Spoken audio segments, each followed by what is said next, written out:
dia, Rondonópolis, bom dia, região, 6 horas em ponto, você sabe, aqui no rádio, aqui na 105, começa a partir de agora o programa Hora do Agro. Vamos lá, gente querida, vamos pra cima de mais uma edição do nosso programa ao vivo no rádio e ao vivo também, a partir de agora, em cores, com áudio, com vídeo, com tudo. Sabe onde? Lá no nosso Instagram, tá?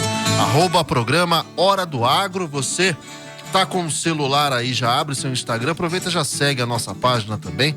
E aí você consegue nos ouvir e nos assistir também. Programa Hora do Agro, que tem um oferecimento dos nossos parceiros, amigos, Dato Sementes, Mega Gráfica, Céu Agro e Nutripura. Por falar em Nutripura, hoje nós vamos falar de tecnologia, hoje nós vamos falar de literatura do agronegócio, hoje nós vamos falar de conhecimento científico.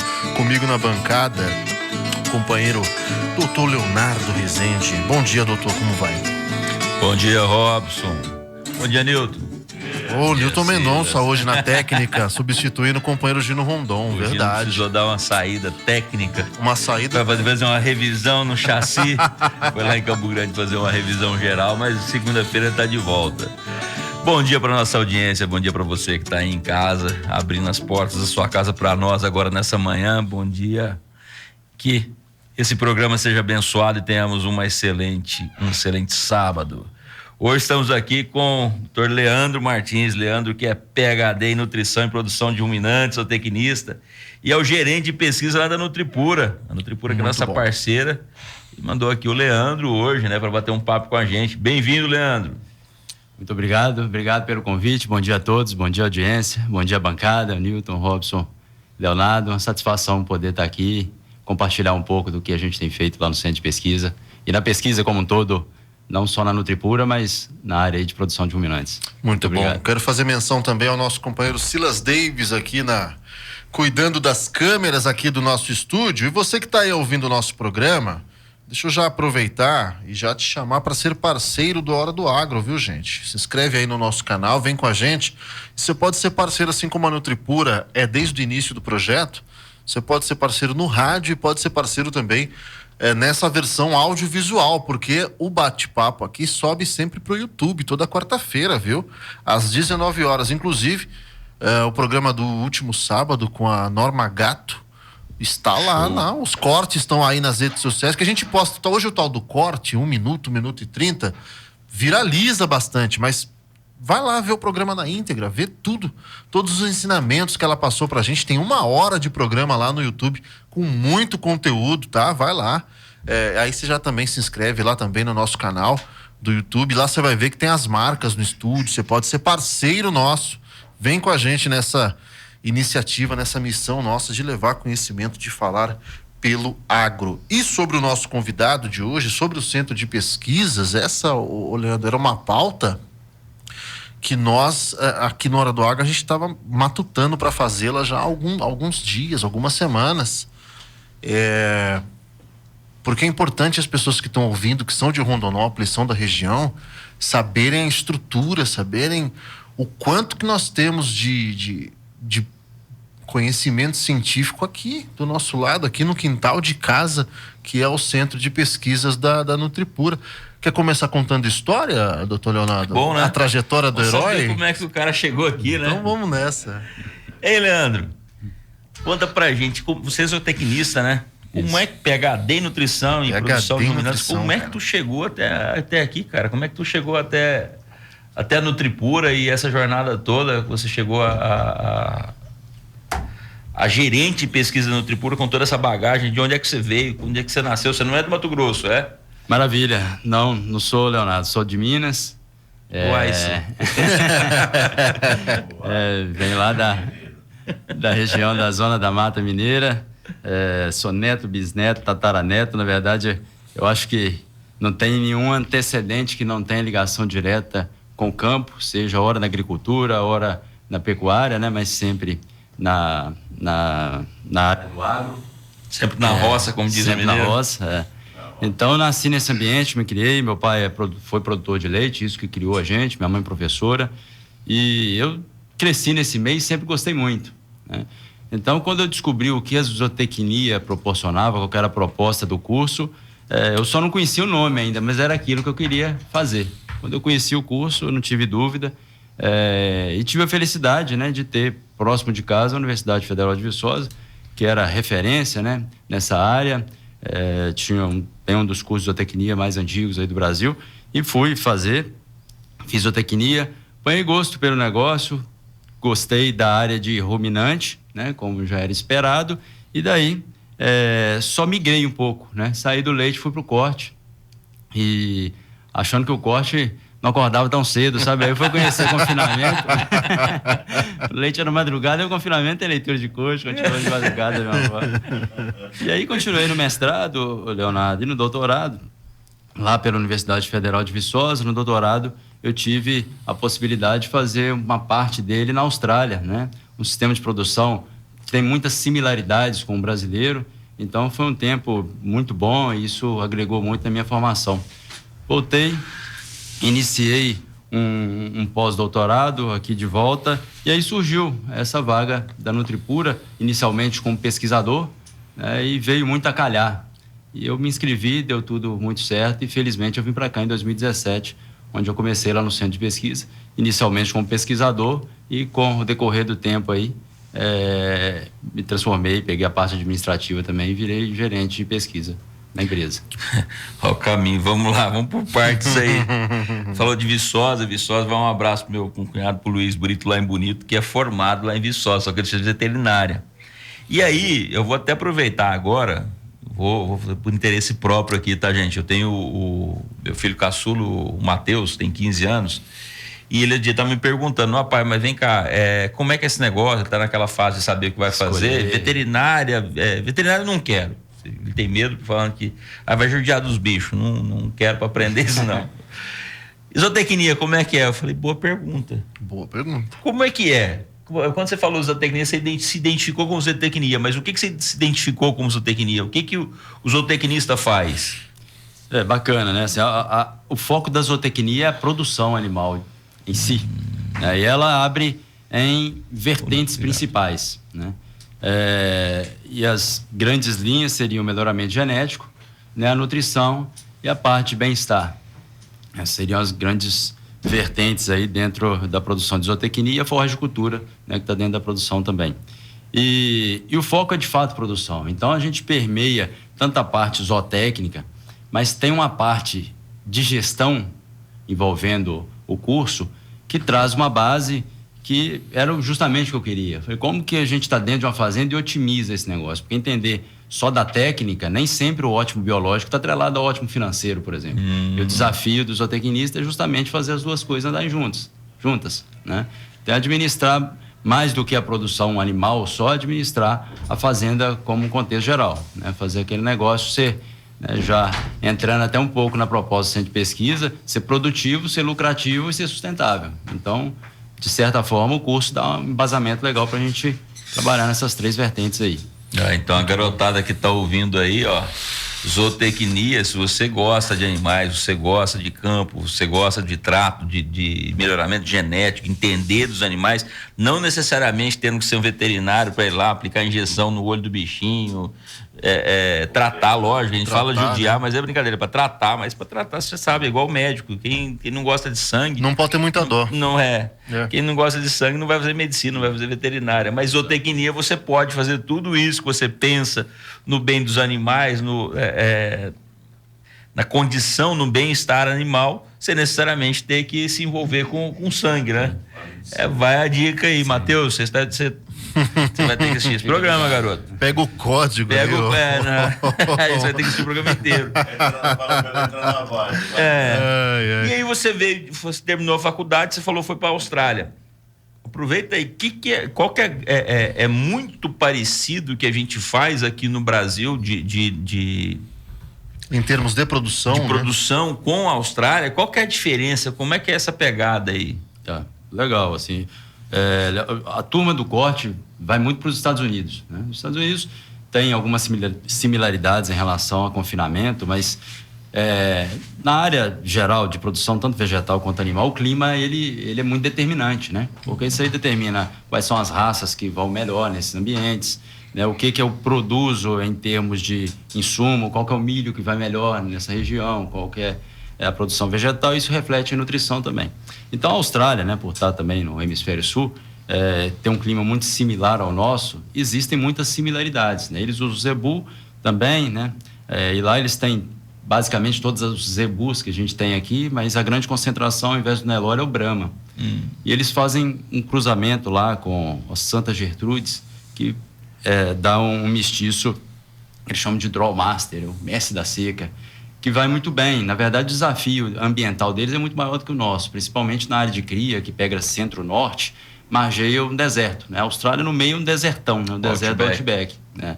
E a produção deles vai migrando do norte-sul em cria, recria e terminação, chegando à terminação mais perto de onde tem mais gente, né?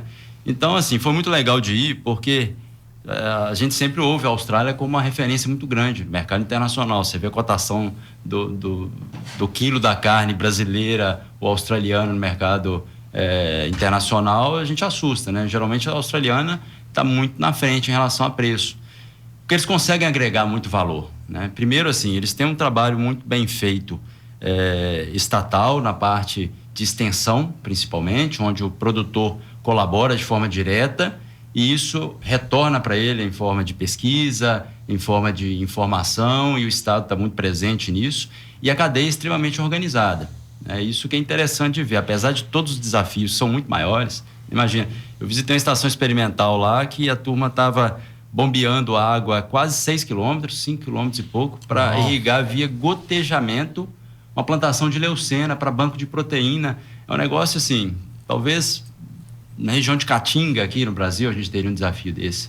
A gente bombear 6 quilômetros para irrigar via gotejamento, né? Então o negócio pra gente parece muito absurdo, mas essa é a realidade da turma e eles produzem com eficiência. E a realidade lá é essa, não tem alternativa. Principalmente nessa região norte, na verdade, Leonardo. À medida que você vai descendo para o sul, eles já têm um clima mais ameno e eles começam a produzir até algumas forrageiras de clima temperado, sabe? Aí melhora um pouco a eficiência, mas concentrado é muito caro. É interessante assim, eles acharam um caminho muito eficiente através da diversidade ambiental que eles têm para produzir com eficiência e projetar isso para o mundo. Porque você fala de carne australiana, todo mundo acha bacana, né? Vem cá, sobre isso, sobre carne australiana, realmente é uma propaganda e tanto. Inclusive, açougue, essa coisa do gourmet e tal, qualquer açougue desses que você vai, tá lá com o slogan. Estão realmente muito acima, falando de qualidade da carne em si, muito acima do nosso produto brasileiro? Na verdade, eu não diria. Ou assim, é mais propaganda? No Brasil, eles são muito bons em vender o peixe e eles fazem, de fato, muito bem. A cadeia é muito organizada e é organizada para o país inteiro. Eu acho que a grande diferença é essa. No Brasil, a gente encontra carne de qualidade tão alta quanto a que eles produzem lá.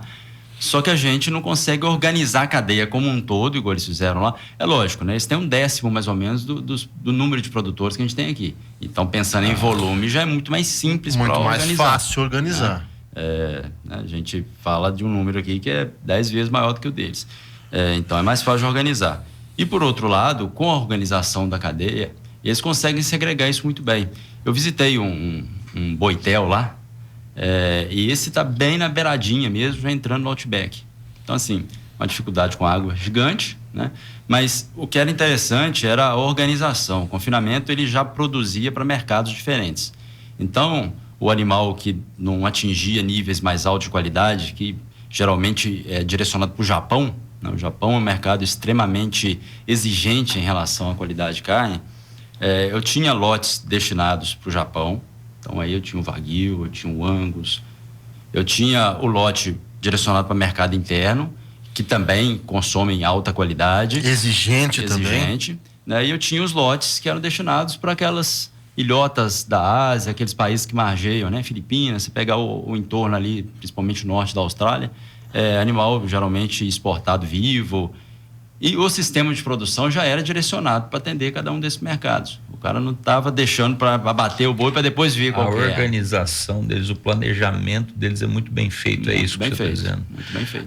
Das palavras que você falou aí, talvez o nosso público não consiga entender todas, e algumas que eu notei aqui, quando você fala forrageira, para quem é do agro, que eu faço. Uma forrageira, de forma mais simples, é o capim, é o verde que o boi vai comer. Perfeito, né? Perfeito. O concentrado. Eu também falou de concentrado. Quando fala concentrado, está falando da ração, tá? Da ração seca, que geralmente vai nutrientes, milho, soja, suplementação. Perfeito.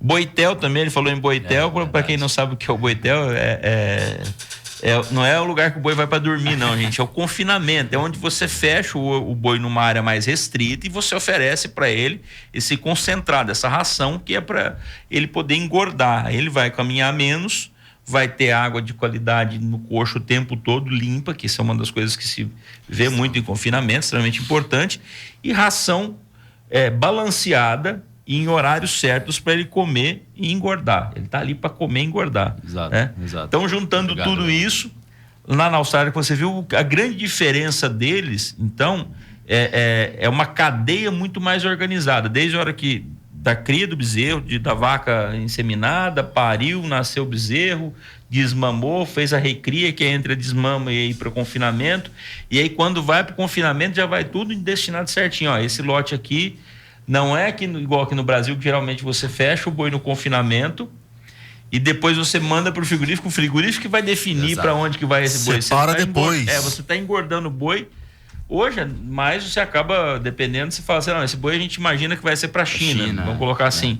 Mas lá não, lá você já tem a destinação do boi antes, aí essa organização vem disso. E quem controla isso? É o produtor que já combina isso com o frigorífico ou é quem faz esse meio campo, é o governo? Assim, na verdade, a iniciativa da organização da cadeia é bem estatal. Né? Quem coordena, inclusive, os critérios de classificação de carcaça, que é um outro, acaba sendo um facilitador muito grande, que né, não deixa brecha, meu animal estava bem acabado, não estava. Esse tem um critério que é único para o país inteiro. O gado é 100% rastreado, né? Você falou da cria, até a cria é outro diferencial deles. Né? Não existe animal não rastreado. 100% do rebanho é rastreado. E o critério de classificação de carcaça ele é estatal. Então, o preço daquele corte com aquele padrão de terminação, de marmoreio, que seja, ele já está pré-definido. Não tem brecha para cada planta, para cada produtor mudar isso. E isso é estatal.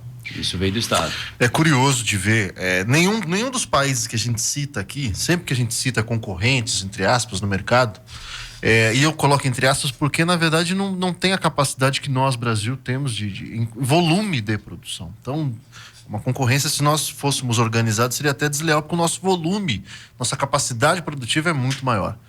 Mas aí o que nos chateia até é pensar que, com todo o potencial que nós, Brasil, temos de competir, de conquistar mercado, a gente perde, não por falta de produção ou por volume de produção, perde por falta de organização, perde por falta de organização estatal, incentivo à pesquisa, incentivo à literatura, essa série de coisas que outros países estão na frente. E isso nos chateia.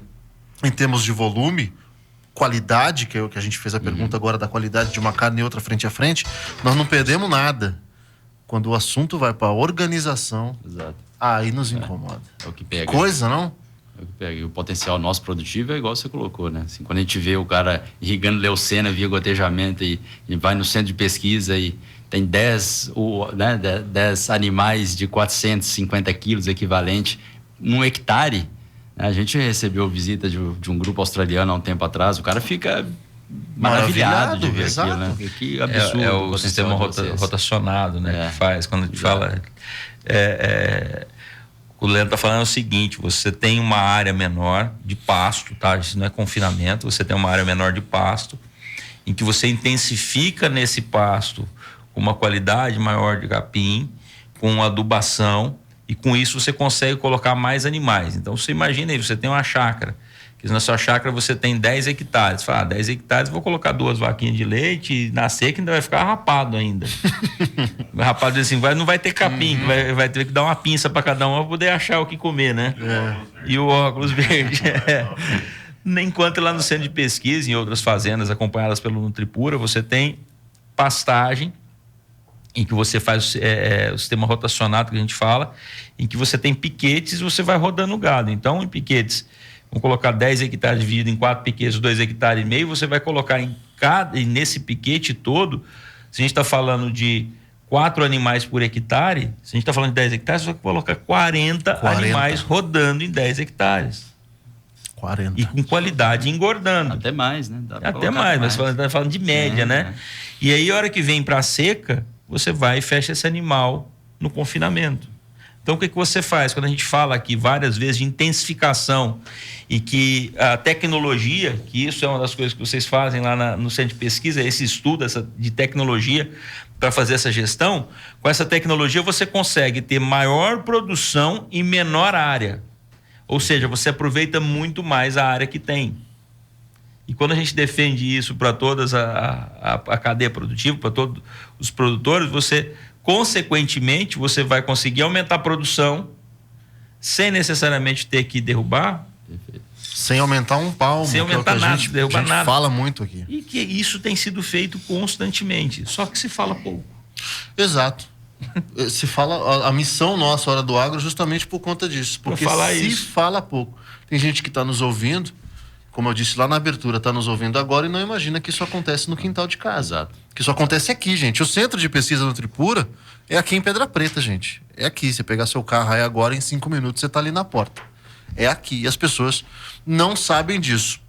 E aí, voltando a essa questão mercadológica da coisa, a impressão é que a gente fica para trás por conta, não por conta da ineficiência produtiva. Muito pelo contrário, nós estamos muito à frente.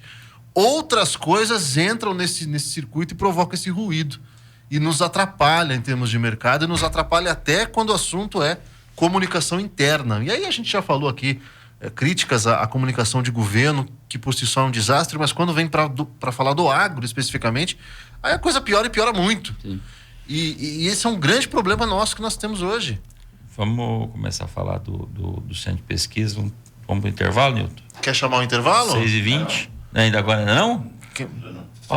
Eu querendo fazer o serviço do Nilton e do Gino. O Gino não está aqui para controlar, né? O Gino chama dois, né? Dá nisso, né? Nilton Mas vamos lá, então vamos falar do centro de pesquisa. Leandro, conta pra gente então. Agora a gente vai para o centro de pesquisa. O que é o centro de pesquisa Nutripura? O que se faz lá? Que pesquisa é essa? Que negócio é esse? Conta pra gente como é que funciona isso lá. Pra que essa pesquisa, né? O Centro de Pesquisa Nutripura, ele foi fundado em 2015, completando seus 10 anos agora. 10 anos. Em 25. E a proposta, né, assim como é da Nutripura, lógico que em algum momento as missões que são individuais, elas precisam encontrar justamente fortalecer o cliente. Vem cá, só um adendo. Nasce em 2015, você estava dizendo que você chegou em 2017. Você está bem desde o comecinho mesmo. Desde o inicinho, quase. Né? Então, a ideia é fortalecer o cliente lá na ponta e fazer isso através de geração de conhecimento, né? Conhecimento baseado na parte técnica e na de gestão, principalmente. E através disso a gente trabalha a produtividade, né, que o Leonardo bem colocou, né, a gente trabalha nessa linha de rentabilidade, não tem jeito, se o negócio não fizer dar dinheiro, ele fica insustentável, e ser sustentável, né? Então, a sustentabilidade a gente costuma pensar só pelo lado viés ambiental, mas ele tem a questão social. Sim. E a econômica, que são indispensáveis. Tem que caminhar junto, senão nada vai funcionar. Não tem jeito de funcionar. E é interessante você pegar o histórico do Centro de Pesquisa, ele segue essa linha de fato, né? No primeiro momento, trazendo um conselho técnico formado por professores, né, renomados, inclusive internacionalmente, né? Professores da Exalc, da UFG, né? Pela presença do Lainer, influência do Lainer Luciano na UFG, Exalc, né? Através do Roberto, trazendo essa equipe e trabalhando uma linha que já é trabalhada dentro da universidade há muito tempo, de produzir mais por área, né? E aí o Leonardo colocou isso muito bem, eu posso aumentar minha produção na área que eu tenho, ou se eu tiver necessidade de reduzir e fazer uma outra atividade, eu posso continuar produzindo a mesma coisa, por exemplo. De qualquer forma, eu estou produzindo mais por unidade diária. Esse é o conceito de produtividade. Só um adendo aí, a gente está falando disso, você falou lá que você começou com leite, e a gente está falando disso, o pessoal às vezes está em casa, está pensando, mas isso aí é só para fazenda grande, é cliente da Nutripura, Você pode aumentar, intensificar, por exemplo, o sitiante que tem lá sua meia dúzia de vaca de leite e não consegue aumentar, porque eu tenho que fazer silo para poder tratar, eu vou ter... Se ele intensificar a produção de pastagem, ele consegue aumentar também. Serve para ele também essa pesquisa que é feita lá? Perfeitamente. Né? No final, a gente está falando de ruminante e a base é a mesma, é lógico, né? Muita gente da zona rural nos ouve, ouve, é importante saber disso. É importante isso, porque até para entender que isso pode ser... nível. Você está falando, isso pode chegar para eles. Sim, em qualquer nível. Mas você falava, e aí, a organização, a sustentabilidade depende da parte econômica, da parte ambiental e da parte social. Exato. E essa pesquisa vocês fazem também. Isso também está inserido, né? Na verdade, assim, quando a gente termina um experimento, a grande entrega, né? Além do que a gente se propõe, que é a resposta daquele produto, daquela técnica nova que a gente está desafiando, está testando, dos tratamentos que a gente está testando, é fechar o experimento com uma análise econômica atrelada a isso também, né? Então, para além de saber se funciona bem ou não, eu preciso saber se aquilo traz um retorno que justifique aquele uso. Muitas vezes a gente tem produtos, né, muito bons, que funcionam, mas ele impacta de uma tal forma que ele fica inviável para comercialização, né? Pelo menos ele não entra competindo com o que a gente tem hoje no mercado. Quando você fala em novo produto, você está falando... É diferente, né, gente? A gente está falando no centro de pesquisa em que você está fazendo pesquisa com animais de grande porte. Boi. É diferente se você pesquisa com rato. Ratinho, você pega ele pela nuca, vai lá e faz... Põe na gaiola, você fica observando. Boi é diferente, né? Como é que é isso, Leandro? Então, lá vocês têm as baias onde os animais ficam e se você vai fazer pesquisa, por exemplo, de um novo produto alimentício, sei lá, você pode falar melhor do que eu vou colocar na dieta do boi, eu quero saber a diferença entre tratar com a casca de soja e tratar e colocar caroço de algodão. Qual que é a diferença? Isso aí faz parte da pesquisa? Como é que você trata do animal? Horário, se eu vou tratar 3 vezes no dia, 2 vezes, qual que é o impacto disso no ganho do animal? Como é que você confere isso? Eu peso o animal no começo, peso no final, vou pesando. Como é que é no dia a dia? Qual que é o seu serviço lá dentro? Quando você vai ter... Se a pessoa pensa, eu quero ir lá no centro de pesquisa, eu quero trabalhar dentro. Bateu o ponto lá. Maravilha. Pensando no experimento, né? A gente tem sempre a preocupação, então a gente define o que a gente vai testar, né? Você citou um exemplo aí.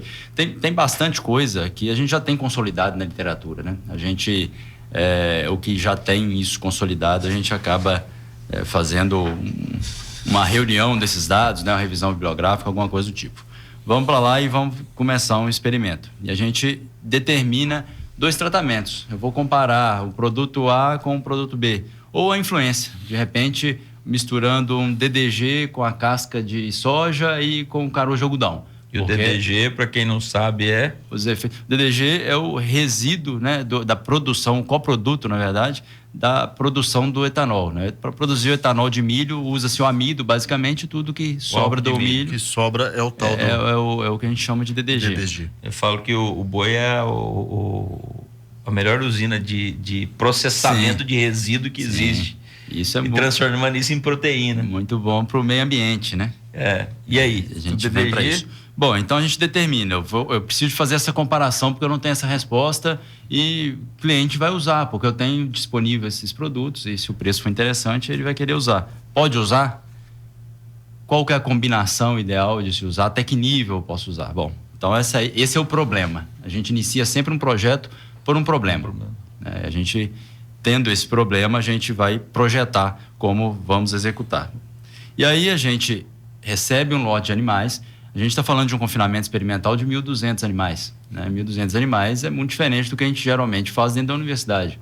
É um número em escala comercial, que traz uma sequência de desafios, mas uma delas eu não posso correr o risco de um tratamento cair para um padrão de animal, porque cada grupo de animal, na verdade, responde de uma forma.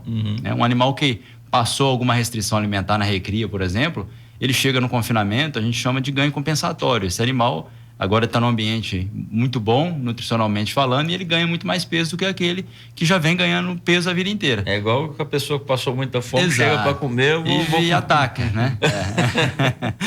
Então eu não posso correr o risco. Eu não posso correr o risco de colocar maior quantidade, né, de repetições desse tratamento num lote ou no outro. Eu tenho que equilibrar isso. Então, é uma questão de delineamento experimental que a gente chama. Então, a gente equilibra essa distribuição. Muito bom. Vamos com os tratamentos. Desculpa cortá-la aqui, Leandro, que agora o Newton agora nós vamos faturar. Tá bom. Maravilha. A Nutripura está tornando a pecuária do futuro uma realidade no Brasil. Hoje, trabalhamos lado a lado com as fazendas mais produtivas, lucrativas e sustentáveis do país, provendo consultoria, produtos e serviços inovadores. Quando você vê a pecuária ser tratado como agricultura, pecuária, vírgula, capim. Capim ser tratado como é uma lavoura de soja, de milho, de algodão. É isso que eles estão fazendo aqui. E aí, com isso, eles estão extraindo da terra o melhor possível. Isso é o que nós temos a oferecer para o mundo. E eu falo, eu vi isso aqui hoje. Shiro Nishimura, Fazenda Araponga. É cliente desde 2011. Nutripura. Juntos, vamos mais longe. E dando continuidade aqui ao nosso bate-papo com o doutor Leandro, que a gente teve que interrompê-lo aqui para poder sair para o nosso intervalo, mas espero que não tenha atrapalhado sua linha de raciocínio. Ele tá na pesquisa. Para a gente poder retomar. Estávamos na pesquisa, vamos lá. Tranquilo. E baseado nessas diferenças que podem existir, né, a gente pesa o animal no início e no final. E esse peso inicial dá base para a gente fazer um sorteio experimental. Então eu levo todos esses 1.200 animais, passo um a um na balança e vou separando esses animais por lote e depois vou direcionar um tratamento via sorteio para cada um desses lotes. E daí a gente executa, né, o fornecimento dessas dietas, seguindo os padrões já pré-estabelecidos, e no final a gente faz medidas. No nosso caso, né, no nosso foco é já na ponta. Existem as pesquisas de base, né, que são feitas a nível metabólico, principalmente para entender se faz sentido isso caminhar para pesquisa de produção, que é o que a gente faz no centro de pesquisa. É já testar lá na ponta a resposta desses tratamentos no desempenho do animal. Quase que uma validação. No resumo seria dizer que o que vocês estão procurando é saber o que faz o animal ganhar mais. Exato. Que vai ganhar peso, qualidade de carne e peso. Lá no final. É isso que interessa. Peso, os metabólicos eles são direcionadores. Às vezes pode ajudar a gente a explicar alguma coisa, né? Tá. Isso é bem importante também em certas questões. E isso deveria estar na pesquisa de base e isso dá sustentação pra gente no segundo momento. Mas lá o foco é produção de fato, né? O que ele produz a mais de carcaça e de melhor, né? Qualidade também é algo que hoje faz sentido pra gente. Isso impacta na qualidade da carcaça, da carne, por consequência. Você falou um negócio de carcaça, eu tô voltando numa coisa que você falou lá atrás, que às vezes quem tá em casa fala assim, mas o que é isso? Você falou de diferença de carcaça, quando abate o animal para falar... Gente, quando você abate um boi, e lá no frigorífico, eles olham pro boi e olham a carcaça, fazem avaliação de carcaça, mas basicamente o que se avalia na carcaça? É gordura, é acabamento. A gente fala de acabamento. O que é acabamento? É gordura. O quanto de gordura tem nessa carcaça? Se ela é uniforme, se ela não é uniforme, se é escassa. Isso faz grande diferença no acabamento. Quando fala em marmoreio também, Leandro falou a palavra marmoreio aqui, você fica imaginando. Mas olha uma pedra de mármore. Olha o detalhe da pedra de mármore. Tem aquele monte de veio, né? Aqueles ranhuras. A carne marmorizada é aquela carne, na hora que você corta ela, você vê a gordura entremeada em meio à carne. Todo mundo sabe, quem cozinha, quem gosta de um bom churrasco, que o que dá gosto para a carne é justamente essa gordura. Então esse é um dos fatores de qualidade da carne, né, Leandro? Sim. É isso. Isso também é objeto das pesquisas. O que você, por exemplo, a nutrição que você vai oferecer para o animal, qual o alimento que você vai oferecer para o animal que vai ajudar na constituição dessa carne de qualidade. Perfeito. Isso é importante porque tem muita gente que ainda não sabe que esse marmoreio ele não vem do nada, ele vem de toda essa etapa e isso foi algo que foi sendo desenvolvido ao longo dos anos, gente. Desenvolvido ao longo das décadas. Genética e ainda tem pesquisa. Nutrição. É a combinação dos dois, né? O animal tem que ter a predisposição genética para atingir esse padrão. Para atingir, para expressar essa característica. Mas se a nutrição não der suporte para isso, não adianta ter genética só também, porque ele não vai atingir. E aí, voltando ao que nós estamos falando aqui, nós estamos falando da qualidade, falando de mercado, falando desse conhecimento global que coloca o Brasil hoje como o grande produtor de carne do mundo. Muito desenvolvimento, muita pesquisa, muito estudo para que se chegue num animal que atinja esse padrão de mercado, gente. Isso não é do nada, não é assim à toa, não. Leandro, a gente estava falando de pesquisa até agora, você chamou a atenção. O Centro de Pesquisa do Tripura não é só pesquisa, né? Perfeito. Tem mais coisas. Vocês trabalham com outros vertentes também. Você estava falando de treinamento e produção. Você pode falar melhor pra gente disso? Aliás, enquanto eu vou falar disso, queria que você desse uma geral para nós do que trabalha, qual que é o trabalho lá dentro do Centro de Pesquisa. Não é só pesquisador que tem lá, você tem vários profissionais. Quais são os profissionais envolvidos, quais especialidades, se tem que ter formação, se não tem. Se alguém tem interesse de trabalhar num centro de pesquisa como esse, não necessariamente que às vezes está em formação ou estagiário, mas quem que trabalha, quem que são os profissionais que estão lá contigo no centro de pesquisa hoje? Maravilha. Muito bom, né? Porque assim, ontem eu vi um corte lá da entrevista da dona Norma. E ela falando que a fazenda é todo dia, né? Fazenda é fazenda. 365 dias no ano, 7 dias na semana. Aí soma-se a isso um rigor necessário para conduzir pesquisa. Então é tudo aquilo que a Norma colocou, mais uma necessidade de um rigor científico, porque a gente está produzindo dado e quando a gente libera isso tem que ser replicável. Então a gente não pode ter desvios que para uma fazenda comercial não tem comprometimento. Não pode errar. É uma fazenda, né, como uma outra, então eu preciso de toda a equipe operacional e essa equipe é indispensável, né? Todas lá têm uma importância muito grande porque com 1.260 bois eu não consigo sozinho ou com um grupo de estagiário igual eu fazia na universidade conduzir isso tudo. Então eu preciso do cara que é operador de máquina, eu preciso do cara que é serviços gerais e que faz a limpeza do coxo, limpeza dos bebedouros, arruma a cerca, né? Eu não posso deixar um animal de um tratamento e misturar no outro. Então o vaqueiro que vai lá separar ele é extremamente importante para o nosso processo, né? Então todo mundo que existe dentro de uma fazenda comum está lá com a gente. Operador de pá carregadeira. Todos, o tratador. Cara que faz o tratado. Sim, todos esses são de extrema importância. Mas quem treina isso? Que treinamento para isso? E hoje a gente faz isso lá, né? Como a demanda é uma dor, né, em comum dos pecuaristas também, hoje a gente tem essa linha de treinamento de pessoas.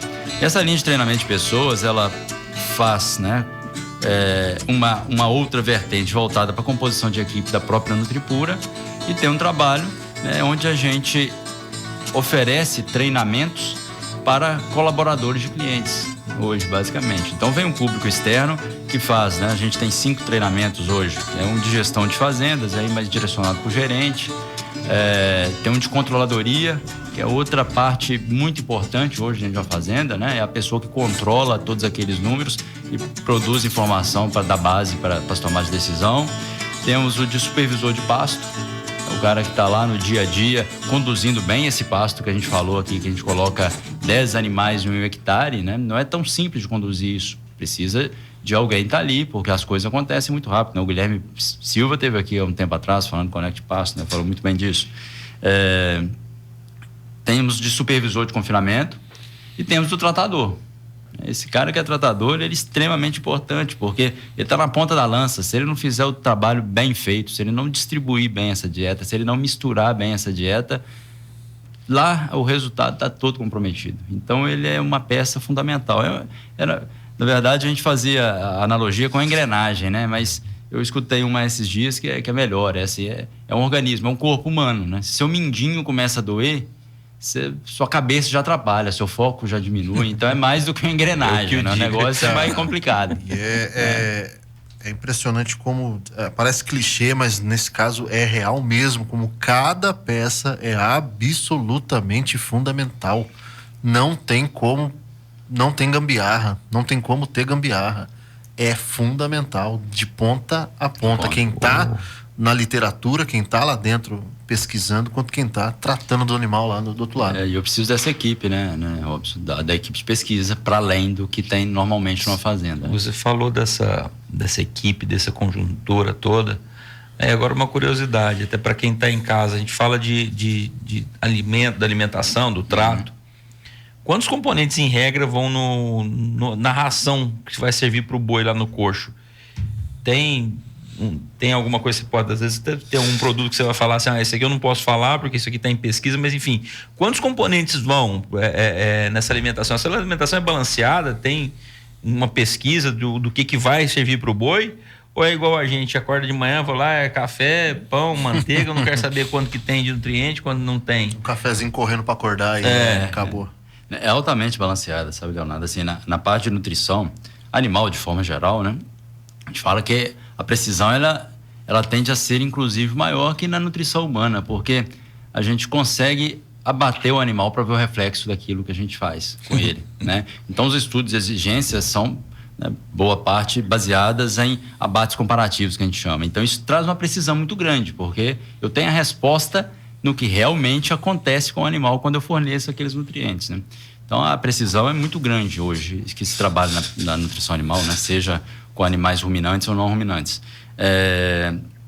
E pensando, né, em componentes da dieta, assim, via de regra, pensando na dieta de confinamento, a gente vai ter uma fonte de volumoso, né, uma fonte de um concentrado, né? Volumoso, você fala volumoso capim, como é que é? Fibra. Fibra, o que define o volumoso, inclusive, é o percentual de fibra que ele tem. É fibra, né? O ruminante, ele tem essa necessidade, né? A base evolutiva dele traz fibra na dieta. Um concentrado proteico, né? Concentrado proteico, né? Você falou, isso pode ser via grão ou via coproduto, é algo que tenha mais de 20% de proteína bruta. Isso aí a gente define via análise bromatológica, né? Química. Um energético, tá? E, para fechar, né? Então, tem fibra, tem energia, tem proteína. Eu preciso de água, que eu forneço via bebedouro ou via dieta, né? Tenho água também no meio desses produtos que eu estou falando. Tem umidade, né? Vitaminas e minerais, né? Que estão inseridos em todos esses produtos, mas para os desempenhos que a gente tem por alvo no confinamento, por exemplo, e mesmo num pasto otimizado, eu preciso de entrar com fonte de fora disso, que aí entram, né, as fontes, os núcleos de confinamento, onde eu trago mineral, trago vitamina para complementar essa dieta, né? Então seriam, no mínimo aí, vamos dizer, 4 componentes, né? Pensa nos boi bem tratados. Eu pego tudo isso, jogo dentro de um tratador, de um misturador, que na verdade é um vagão, um tratador, jogo tudo isso, mistura e sirvo no coxo. Perfeito. E depois serve no coxo, ainda tem que vir um profissional para ver se isso está bem misturado, como é que está a mistura, se ela está homogênea, se não está homogênea. Perfeito. Depois vem outro profissional para olhar se o animal está se alimentando, para ver, se falou leitura de coxo, para saber o quanto que tem, se sobrou, se não sobrou no coxo da alimentação, para ver o quanto que o animal está comendo. Se eu tenho que servir mais ou menos para ele, né? E o profissional também tem que olhar as fezes do animal para ver como é que está o comportamento da digestibilidade dele. Perfeito, é isso aí. Aí tem que olhar a água, se está bonitinho, se o coxo está limpo, o coxo tem que ser lavado, tá? Se está bonitinho, se a água está boa. Isso impacta, né? A água impacta no desenvolvimento do animal. Impacta diretamente, né?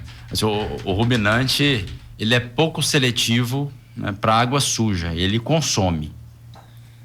Mas, para ele estabelecer um limite, ele diminuir o consumo de água, tem que estar no estado muito periclitante o negócio, sabe? Mas o problema é que isso reflete principalmente na questão sanitária. Então, o animal desempenha mal, né? Porque ele está jogando água suja ali para dentro. Ele converte mal tudo que ele comeu em carne quando a água é ruim. A gente fez uma sequência de experimentação avaliando qualidade de água, né? E o que a gente observou é que quando eu deixava de lavar o bebedouro, isso foi o máximo que a gente deixou, né? 2 dias sem lavar. Só 2 dias. Só 2 dias, né? Que isso a gente sabe que comercialmente Isso acontece com muito mais dias. Mas com 2 dias, apesar do animal não ter mudado a quantidade de água e alimento consumido, ele desempenhou pior do que aquele que eu tinha, pelo menos, lavado dia sim, dia não. E aí já era questão sanitária, de fato, interferindo, né? Porque ele comia igual, mas convertia. Então, você está gastando com a dieta, mas ele não converte tão eficientemente quanto ele poderia se você tivesse com a água mais limpa. Leandro, deixa eu te fazer uma pergunta. Queria que você fizesse uma leitura, uma avaliação de todo esse trabalho desses 10 anos no Centro de Pesquisa, em termos de volume do que a gente chama aqui de literatura do agro. Que você fizesse uma leitura para a gente dos resultados já obtidos, da contribuição que isso trouxe em termos de Brasil mesmo, ao longo desses 10 anos. E já emendo uma segunda, quem está nos ouvindo e tem interesse em conhecer essas pesquisas, esses dados, onde está disponível e publicado isso? Bacana. A gente, né, por ter uma interferência, né, e uma participação muito grande de um conselho técnico, que são professores, né, de universidades renomadas aqui no Brasil, a gente tem por finalidade também publicar esses estudos. Então, em algum momento, isso é publicado. Agora, essas publicações, elas são feitas em diversos veículos, né? Isso pode ser em um simpósio, em um evento nacional ou internacional, pode ser publicado em revistas científicas da nossa área. Então, assim, para achar um a um, vai ter uma dificuldade, porque tá bem espalhado, vamos pensar assim. Né? Vocês não têm isso compilado? A gente tem compilado no centro, mas a gente não tem hoje uma reunião de dados no site, por exemplo, então da Nutripura. Então vai a dica aí, eu reuni tudo isso no site da Nutripura. Vou fazer o site do Centro de Pesquisa, né? O site da Nutripura tem bastante artigos, tem bastante conteúdo no blog da Nutripura, né, tem muita coisa que foi derivada desses estudos. Boa. Então, assim, para facilitar, né, a vida e já pegar uma linguagem menos científica, né, mais acessível, vamos dizer assim, que sai daquele padrão científico, o blog é um bom caminho para conseguir acessar esses dados que são produzidos. Qual o endereço do blog? Está no site da Nutripura, né? E aí lá no site da Nutripura tem uma abinha lá que vocês vão acessar e são artigos técnicos muito bons. Quem está nos ouvindo aí, vai no Google aí, coloca Nutripura, vocês vão ser direcionados para o site. Lá no site tem um espaço do blog para poder ler as publicações aqui. O Newton já está todo ali, ó. É isso aí. Faça isso, você que tá nos ouvindo. E aí, a contribuição disso pro cenário... No blog lá. A contribuição disso pro cenário brasileiro, para nossa produção brasileira, dá para mensurar isso, Leandro? Acho que não, é muita coisa, né? É interessante, né? Inclusive um dos conselheiros, né, da Nutripura, ele fala isso aí, que através do centro de pesquisa, principalmente, a gente consegue expandir o limite físico de atuação da Nutripura, né, dentro do mercado. Porque, como eu publico isso, eu posso ter um pecuarista australiano que tem alguma coisa que eu produzi aqui. Então, assim, é para além de Brasil, vamos dizer assim, né? Se tem similaridade com a gente, com clima, gado, né? Ele consegue aproveitar isso de alguma forma, essa informação, e trabalhar. Então, isso é legal da pesquisa, né? Muito provavelmente universidades fora do Brasil, pecuaristas fora do Brasil, tá com o estudo na mão, falou, tive acesso a um estudo lá do Brasil, lá da Nutripura, tá aqui, isso vai... E com um número grande de animais. Esse diferencial é muito importante pra gente, sabe, Robson? Assim, bom, primeiro que quando vai um produtor, né, para entender como que acontece a pesquisa, ele vê que o nosso confinamento é muito parecido com o que ele tem na fazenda dele, ele já tira uma barreira da frente. Falei, cara, aquilo que eu achava que era, de fazer com um pouquinho de boi, aqui funciona diferente. Porque realmente tem desafios que acontecem no confinamento de escala comercial, e quando eu estou trabalhando com um número reduzido de animais, não acontece. Né? Eu vou falar como produtor, você vai para ver uma pesquisa que tem lá 20 animais, 40 animais, fala, mas também com 20, 40 você controla, fica igual o rato do laboratório, você cuida um por um, chama pelo nome e puxa pelo cabresto. Agora você vai para um confinamento para 1.000 animais, 2.000 animais, como é que você faz isso? E o Centro de Pesquisa Nutripura mostra como é que é na prática, né? Porque é um confinamento em escala de produção grande, 1.200 animais. Então é muito parecido, como você falou, com o que se produz nas fazendas. Exato. É quase que aquela coisa da pesquisa in vitro e da pesquisa na prática. É na prática mesmo, o negócio lá é prática. Prática é uma mesmo. pesquisa É a ponta, do né? jeito Assim, que é. o que a gente tem de resultado ali, ele é muito replicável nas condições que o produto ou a técnica que a gente está desenvolvendo e repassando para o time de consultores da Nutripura vai encontrar numa fazenda de um cliente. Né? A finalidade diferente de quem faz uma pesquisa, geralmente de faculdade, universidades, que são pesquisas pequenas, com poucos animais, que depois você precisa replicar ela em propriedades para tirar a prova, né? Isso assim, Leonardo, a estatística que dá um amparo para a gente para isso. Quando eu reduzo o número de animais, por exemplo, o número de repetições, eu preciso de ter uma diferença maior entre tratamentos, de uma forma muito mais fácil assim, né? Entre os dois tratamentos, das duas dietas que eu estou testando, a diferença precisa ser maior para estatisticamente eu falar, opa, essa diferença realmente existe, ela vai ser replicável. Como eu tenho um número grande de animais, meu potencial estatístico ele aumenta. Sabe? Então, assim, uma diferença que realmente existe, que às vezes eu não pegaria com um número reduzido de animais, lá ela aparece, porque eu tenho tanto animal repetindo aquele mesmo padrão de resposta, que estatisticamente eu valido isso. E aí vai para a propriedade do cliente e ele consegue replicar aquilo que a gente viu lá. O centro de pesquisa ele é direcionado para os clientes do Nutripura, né? Mas se às vezes na nossa audiência estiver ouvindo alguém que está fazendo faculdade, zootecnia, de agronomia, quer conhecimento, e quiser conhecer, quiser eventualmente até pedir uma vaga, conseguir uma vaga para estágio lá, como é que funciona? Maravilha. Tem algum processo seletivo? Tem que procurar quem? Entra no site? Como é que funciona isso? Maravilha. No nosso site, isso está divulgado. Nosso programa de estágio fica aberto o ano inteiro. Ele não fecha em momento nenhum. A gente está sempre selecionando estagiários. E o foco desse programa de estágio, a gente recebe mais ou menos 350 currículos ano, para vocês terem uma ideia assim. E aí a gente faz o processo seletivo e o foco é compor a equipe, seja da Nutripura ou de clientes, né? Trazer esse cara para dentro de fato. Mas, independentemente disso, ele tem uma experiência em uma fazenda, né, super produtiva, super intensiva e no ambiente de pesquisa. Nas nossas redes sociais, eles vai achar, né, essa divulgação. Tem um e-mail específico para o programa de estágio, que é programadestágio@nutripura.com.br. Ele direciona o currículo. E o currículo é a primeira fase. Depois ele tem uma entrevista, ele tem uma prova escrita e tem uma análise de perfil. E aí, passando por essas 4 fases aí, ele ingressa no programa. E a evolução desse programa de estágio é um programa de trainee. O cara passa mais um ano lá no centro de pesquisa, entendendo a fazenda, sendo responsável por cada um dos setores e depois, dando tudo certo, ingressando no time de consultoria da turma da pós-venda aí da Nutripura. Eu estou pensando como que eu faço essa pergunta aqui para não criar o programa é ao vivo. O programa é ao vivo, mas vamos lá. Mas vai dar um outro programa que eu vou perguntar para ele agora. Mas, Leandro, você contou como é que você chegou lá no Centro de Pesquisa Nutripura. Você chegou, você já não era um estagiário, né? Uhum. Mas qual que é o grande diferencial? Agora você me diga para quem está lá no dia a dia. O que é o grande diferencial para o estagiário hoje? É o cara ter atitude ou o cara ter conhecimento? Ele precisa dos dois, tudo bem, precisa dos dois. Mas qual que seria o principal hoje para quem vai para o estágio e quer dar continuidade na carreira, quer achar uma vaga no mercado, quer ir trabalhar no confinamento, quer ser indicado, por exemplo, por vocês lá do Centro de Pesquisa Nutripura para um dos clientes ou ficar na equipe? Qual é o grande diferencial que você espera hoje de quem vai para o estágio? Interessante, né? A gente, quando está dentro da universidade, está preocupado com a parte técnica e acha que aquilo basta, né? Sua pergunta veio, mas a resposta ela é bem direta, assim. É de atitude e de bom relacionamento. Assim, bons técnicos a gente recebe com alguma frequência, vem ainda bem formado, mas chega, não tem proatividade, isso é um grande problema.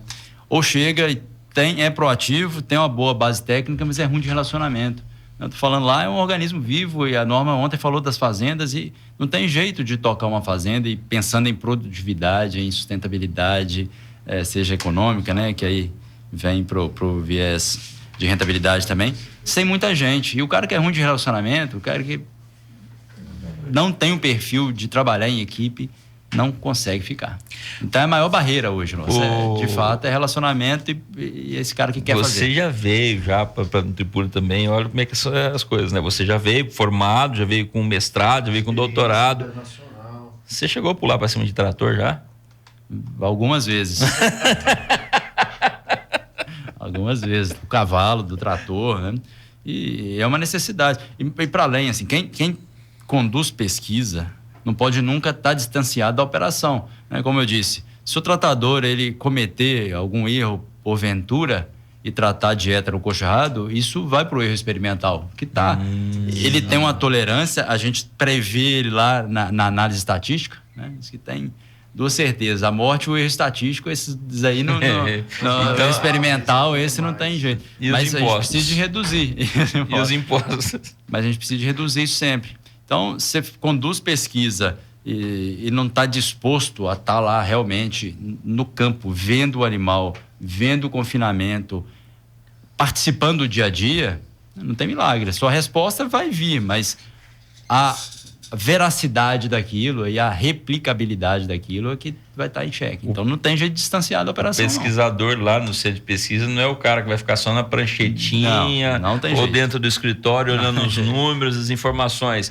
Ele vai para o campo efetivamente, ele tem que estar lá no dia a dia, ele vai estar no contato com o animal, contato com a equipe, contato com a ração, tomando poeira, sol. Para saber do que Tem que estar, tem que estar. Não tem jeito de não estar. É diferente. Muito bem, muito bem. Milton, vamos caminhando para a nossa reta final. Acabou? Aqui. Acabou, infelizmente. Rapidinho. 6h59 é o tempo Nós vamos ter um programa depois para falar dessa questão da turma lá. É o tempo da gente agradecer o nosso convidado, Leandro Martins, gerente de pesquisas da Nutripura. Bom, disse lá no início, esse foi um programa que a gente estava já há dias para fazer. E as pessoas que estão nos ouvindo, é de Rondonópolis, é de região, conheça, tá? Conheça a Nutripura, conheça o centro de pesquisa, saiba que aqui no nosso quintal temos tecnologia e temos gente do mais alto nível pesquisando, referência nacional e internacional. Nós temos sempre que dar valor a isso. Obrigado, viu, Leandro? Volte sempre. Está convidado, inclusive, para o próximo. Muito sempre. Obrigado. Satisfação estar aqui com vocês. Doutor Leonardo. Obrigado, Leandro. Obrigado, Robson. A nossa audiência, mais uma vez, muito obrigado por ter aberto as portas da sua casa, ter nos ouvido agora nessa manhã de sábado. Que Deus possa abençoar o final de semana de vocês e que semana que vem seja repleta de sucesso. E tem carnaval aí, né? Feriadão do carnaval, quem né? for, feriado, entre aspas, mas vamos lá. Não vamos entrar nessa discussão de feriado de carnaval comigo, não, que eu não gosto disso. Para quem vai festejar nesse carnaval, juízo, gente, não vamos beber e dirigir, não, por favor. Por favor. Tá? Vamos se cuidar, tá bom? Fiquem com Deus. Sabe as palavras. Newton, obrigado pela técnica de hoje. Amigo Newton Mendonça, Silas Davis aqui conosco nas câmeras que estão lá na nossa live do Instagram. Na sequência, show da manhã com o querido Edu. Semana que vem, o Hora do Agro, time completo, está de volta. Valeu!